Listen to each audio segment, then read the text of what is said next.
Bonjour à vous mes très chers amis taureaux et voici ton horoscope pour le mois de janvier 2024. Alors à un moment dans la vidéo il faudra faire pause parce qu'ici il y a deux cartes ici, tu pourras mettre pause et poser une question qui te tient à cœur, d'accord? Et à ce moment-là il faudra choisir soit cette carte-ci, soit cette carte-là pour avoir ta réponse des guides, ok? Voilà, alors c'est parti. Alors la première carte qui a été tirée, c'est une carte assez particulière, je ne sais pas si tu vois, nous avons une espèce d'œil avec un cas, bon c'est assez loin. Ici nous avons un petit, comment dire, un trèfle à quatre feuilles avec une sorte d'escalier qui dévie d'une sorte de chemin qui se perd à l'horizon, d'accord. Donc c'est la carte en fait Kairos, et Kairos c'est une ligne de temps particulière qui peut parler d'une opportunité. Et la présence du trèfle à quatre feuilles te parle tout simplement d'une chance, d'une opportunité à saisir vraiment au mois de janvier 2024. Alors pour pouvoir préciser cette carte, il va falloir qu'on regarde un peu celle-là qui est juste à côté d'elle. Et ici, nous avons la carte de l'épée. Alors, c'est une carte assez tranchante, effectivement. Et c'est une carte conseil. Parce qu'ici, là, pour pouvoir saisir une opportunité, tu vas devoir te délester ça peut être de certaines croyances qui ne t'aident plus, qui te limitent tout simplement. Par exemple, je sais pas si tu te dis oh, je vais jamais avoir le temps, j'ai pas assez d'expérience, les gens ne m'aiment pas, je ne sais pas, je suis trop faible ou je ne sais quoi. Bon, ce sont des croyances limitantes que tu vas devoir dépasser pour pouvoir tout simplement prendre cette opportunité. Ça peut être aussi le fait de te délester de personnes qui te retardent dans ta vie, qui t'occupent pour rien. Hein, je sais pas, peut-être les voisins qui débarquent à n'importe quelle heure, alors peut-être tu veux travailler de chez toi. Il y a un moment où il faut mettre les choses en place pour que tu aies aussi le temps de pouvoir faire des choses pour toi. Hein. C'est bien d'avoir une vie sociale, mais il faut trouver un équilibre en fin de compte entre les loisirs et ce que tu veux mettre en place pour toi, pour pouvoir être, je sais pas, autonome financièrement ou gagner plus d'argent pour peut-être, je sais pas, déménager. D'accord. Alors voilà, on a déjà ça. Ici, nous avons une troisième carte, elle est assez particulière, c'est la carte du rêve prémonitoire. D'accord? Donc ça veut dire que si tu es en train de te poser des questions par rapport, par exemple, à un projet que tu aimerais mettre en place en début d'année, parce que tu as envie de repartir sur des bases beaucoup plus saines, pour faire vraiment quelque chose qui te plaise, qui te rapporte de l'argent et qui t'épanouisse, eh ben j'ai l'impression qu'on va te donner des réponses en rêve. C'est-à-dire qu'effectivement, en rêve, on n'a pas juste affaire au délire de cerveau, je ne sais quoi. Le rêve est une dimension à part dans laquelle tes guides, tes anges ou même d'autres informations provenant de l'univers peuvent t'amener à voir en avance peut-être la vie que tu vas mener, peut-être que tu vas avoir droit à des indices, que tu vas te voir faire quelque chose dans un rêve. Bref, tu vas être guidé tout simplement. Ça va être quand même un petit peu spirituel dans cette histoire-là. Donc n'hésite pas à tenir compte de tes rêves, comme je t'ai dit, ce ne sont pas juste les produits de ton cerveau, il ne faut pas être aussi limité que ça. Tu as droit à une source d'information invraisemblable qui va être tout simplement qui va t'être donné pour pouvoir comment dire, déjà t'encourager et peut-être même te guider, hein. Donc si on regarde ces trois cartes là, nous avons chaque fois un œil, d'accord? Donc c'est en ligne. Donc pour moi, bien sûr en bas on a encore un œil, mais ça je vais pas le prendre en compte tout de suite. Donc pour moi il y a vraiment une prise de conscience que tu vas faire au mois de décembre qui va te permettre de trancher et de te délester de certaines choses dont tu n'as plus besoin, d'accord? Et peut-être qu'auparavant les choses n'étaient pas assez claires et tu arrivais pas à le voir. Aussi, cette épée peut faire penser à l'as d'épée, effectivement, qui se retrouve dans le tarot de Marseille. Et en général, l'as d'épée, c'est le foisonnement d'idées et surtout leur mise en action. Donc vraiment, tu vas passer à l'action au mois de janvier parce que les idées, à un moment, elles doivent pouvoir rentrer dans la matière et se concrétiser, hein.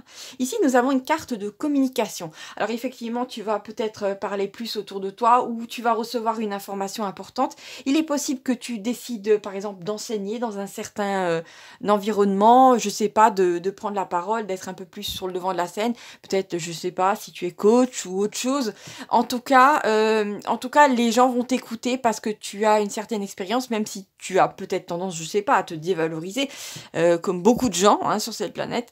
Mais voilà, en fait, cette opportunité-là va être vraiment bien cadrée pour que tu te rends compte que tu as de la valeur et qu'il y a un moment où il faut sauter sur certaines occasions parce que l'univers te tend les bras, d'accord? Ici, nous avons une carte beaucoup plus inquiétante. Bon, je suis désolée, hein. Nous avons l'homme malveillant. Mais en général, c'est toujours une carte conseil, hein. C'est vraiment pour te montrer certaines choses, histoire que tu tombes pas dans certains pièges, d'accord? Pas de panique.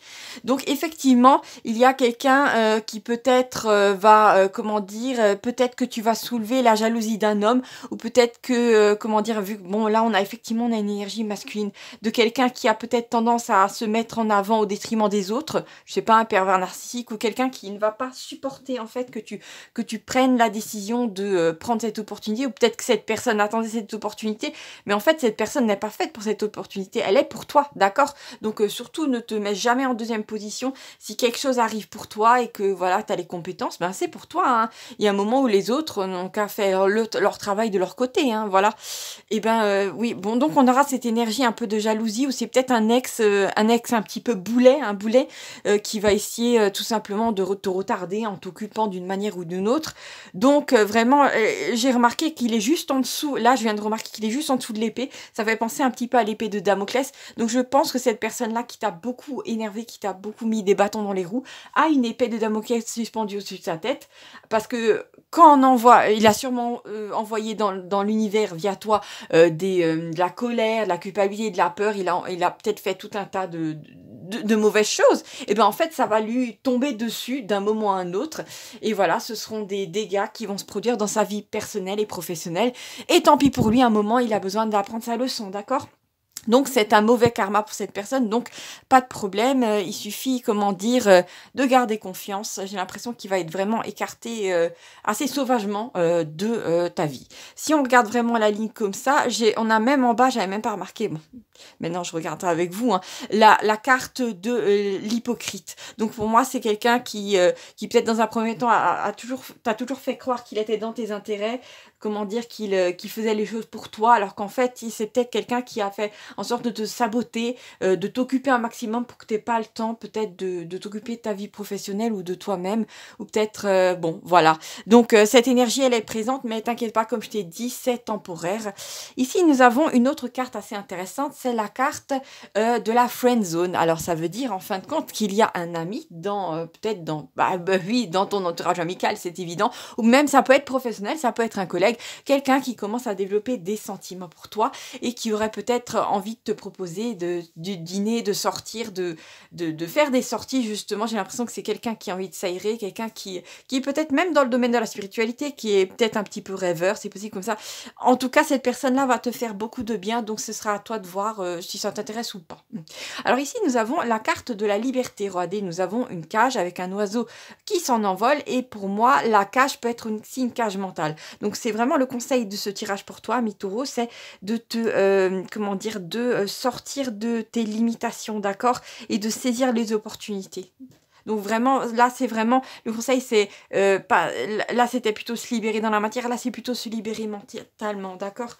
C'est vraiment, si tu penses que tu es trop timide ou je ne sais quoi, mets ça de côté, tu vas être surprise par toi-même, d'accord. Mais oui, c'est tout à fait possible, hein. Il faut y croire. Fais les choses. Si à un moment si ça paraît trop gros pour toi, essaie de diviser une grosse tâche en plus petites. Ça, c'est un conseil que je te donne. C'est très simple et ça permet d'avancer pas à pas et de reprendre confiance. D'accord? Alors ici, nous avons encore une carte. C'est la carte de la montagne. Donc pour moi, c'est une carte où, bon, on le voit pas très bien sur le dessin, mais tout en haut, nous avons un tout petit personnage qui est isolé un petit peu pour moi. Mais c'est pas une isolation triste, vu que la montagne, elle est présente. C'est aussi une sorte de présence féminine, une sorte de force très importante. Donc pour moi, tu vas être, comment dire, soutenue par, ça peut être des femmes de ton entourage, peut-être tes amis, mais ça peut être aussi une énergie féminine très importante, comme par exemple, je sais pas, Marie, ou d'autres, ou peut-être une énergie de la nature. Tu auras tout simplement la surprise, hein, au mois de janvier. En tout cas, ce qui est sûr, c'est que tu te sentiras pas seule, mais comment dire, à un moment, tu vas comment dire, faire le point sur toi-même, parce que regarde, si on reprend en diagonale, on a effectivement cette personne au milieu qui t'a peut-être vachement retardé, vachement sagriné, mais si on reprend ici, le truc que tu dois faire, c'est comment dire, dépasser certaines situations qui t'ont fait du mal dans le passé pour pouvoir saisir une opportunité, d'accord? C'est très important, hein, très très important. Bon alors, s'il te plaît, maintenant tu peux mettre sur pause, mon ange, comme ça tu vas pouvoir poser ta question et avoir droit à une réponse. Voilà. Alors, il faut choisir la carte numéro 1 ou la carte numéro 2, d'accord? Très bien. Il faut mettre sur pause. Hein. Voilà, alors, pour celles et ceux qui auraient choisi la carte numéro 1, c'est la carte non. Alors là, il n'y a pas plus clair. Hein. Si par hasard tu as pensé à une personne, à une autre situation, à quelque chose que tu veux faire tout de suite, pour l'instant on te demande de patienter, on te dit de fermer la porte. D'accord? C'est peut-être pas un non définitif, mais là pour l'instant je trouve que c'est plutôt assez fort. D'accord? Donc si vraiment tu penses à quelqu'un, cette personne-là vaut mieux pas qu'elle entre dans ta vie pour l'instant. D'accord? Il y a peut-être des choses qui doivent se mettre en place, ou bien c'est que la personne est délétère. D'accord? Donc bon. La prudence est vraiment recommandée, moi je te le dis.